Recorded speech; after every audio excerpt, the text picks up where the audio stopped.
Okay, so now what we will be doing is we will be starting with queues. All right. So unlike other data structures, like you've already done linked lists, you've already done stacks, right? And we will be doing data structures in futures like trees and heaps.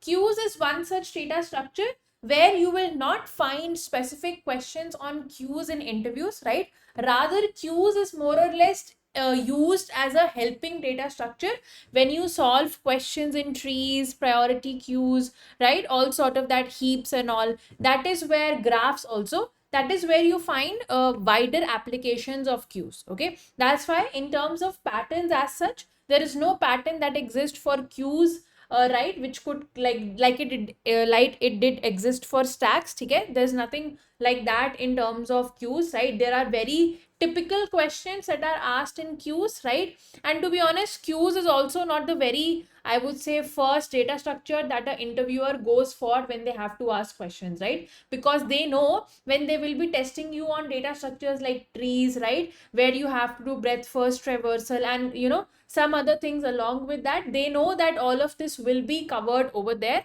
right? And over there they will be able to test the knowledge of queues, right? But still, there are a few bunch of questions that are solved on the basis of queues, which kind of helps you get a good idea on what this data structure does and where does it find its real use case. Okay, so let's start with the very first question. So the question says that you are given a number n and you need to basically write a program that generates.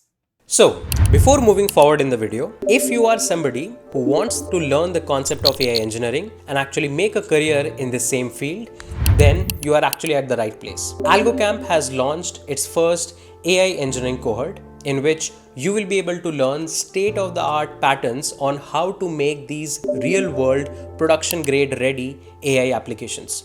You will learn all the concepts from beginner to advanced, starting from basics of LLMs, understanding GPT's API or let's say Claude's API, how you can actually set up RAGs in production, how you can make your own AI agents with a lot of interesting projects as well. You will be making projects including making your own code reviewing agent, making your own RAG pipeline which will be able to handle long running tasks as well, and whatnot. I list all of the projects here and you can pause the video and check out all of them. This particular cohort will also help you understand behind the scenes of an LLM so that you can understand how the LLM actually works, the neural network architecture, the transformers architecture, what was actually running before LLMs like RNNs and LSTMs. All of these concepts of deep learning also we will be actually covering. This particular cohort has been actually made sure that if you are somebody who knows nothing about AI engineering and wants to start your career in AI engineering, you will be able to actually do that. We will provide all of the required fundamentals including Python, basics of Python, Fast API, Docker, Git, GitHub, and everything which will help you to start your learning as fast as possible. If you are somebody who is actually looking for a more structured way to learn AI engineering with people who are actually building these products in production, do check out the link in the description section below, and don't forget to use this particular coupon code to get massive discount on the price. So let's get back to the video.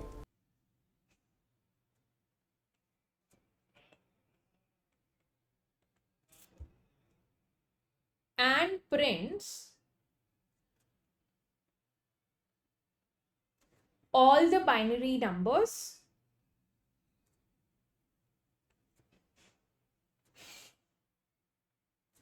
with decimal values from 1 to n. Okay, for example, if the value of n is equal to 2, in the output you have to print all those decimal numbers whose actual, like you have to print all those binaries values which decimal when they converted to doesn't account for more than 2.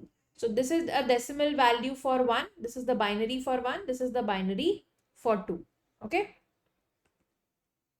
another example is n is equal to 5, for which the output is 1, 10, 11, 100, 101, right?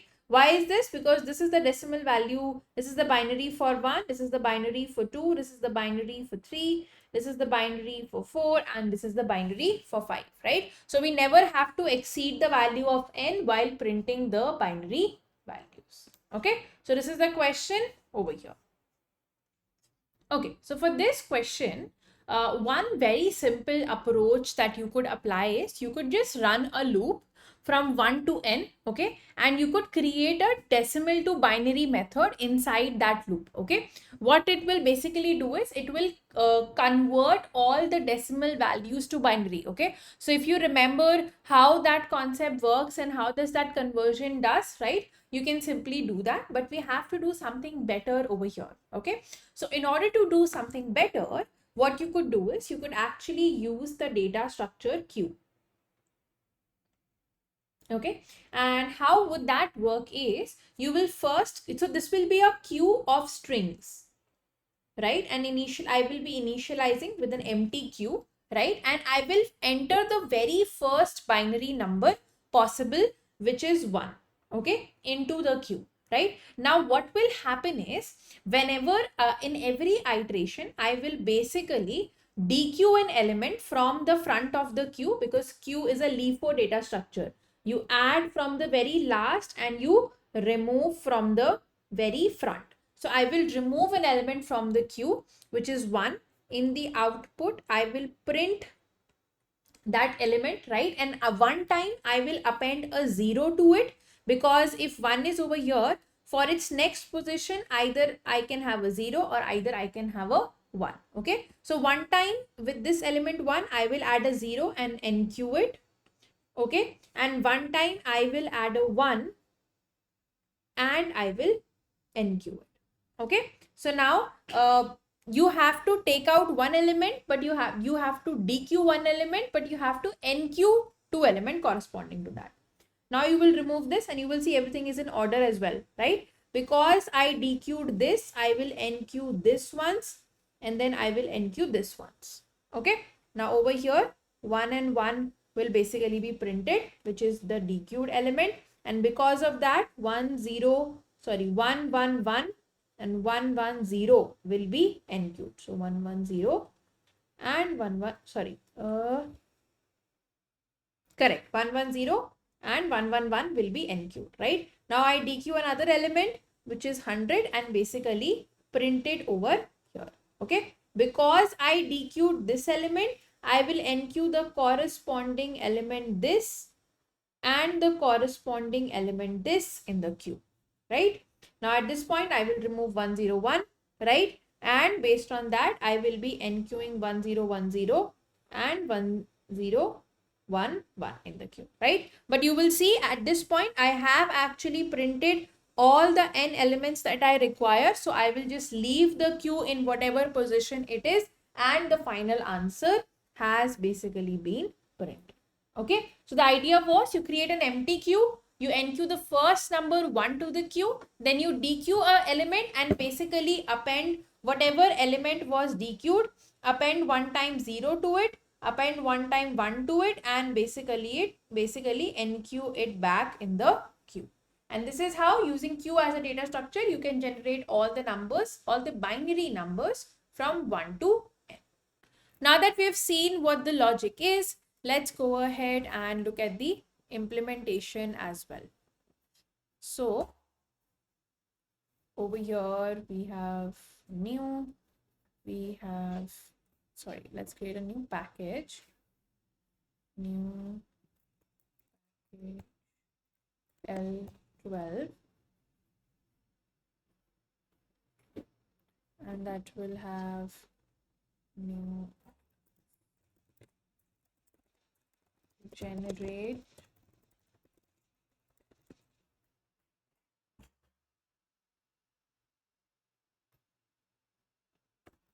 binary numbers. And so over here I will write the main function,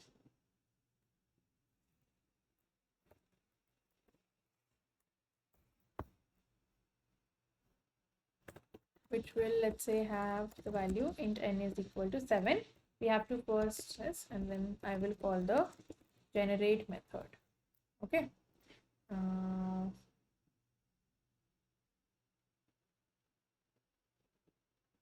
I will create a static void generate method. Will take the value input n. Okay. Now first what we have to do, we have to create an empty queue, right? Now if you know, specifically in Java there's no inbuilt library for queue present. So what we will do is we will actually create a queue using linked list. Okay, so what that means is that internally it's a linked list only, but we are only going to use the linked list two functionalities, which is going to be adding at the basically the enqueuing functionality, where we are adding at the head and we are removing from the end.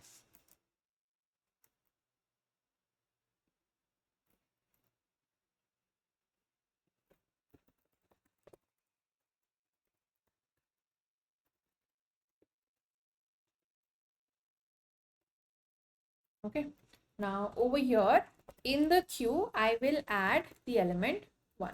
Okay, and like I told you, the condition when we stop is when I have printed all the elements. So when the value of n becomes 0, when you have printed n elements, that is when you stop. So what do you do is, first you take out an element from the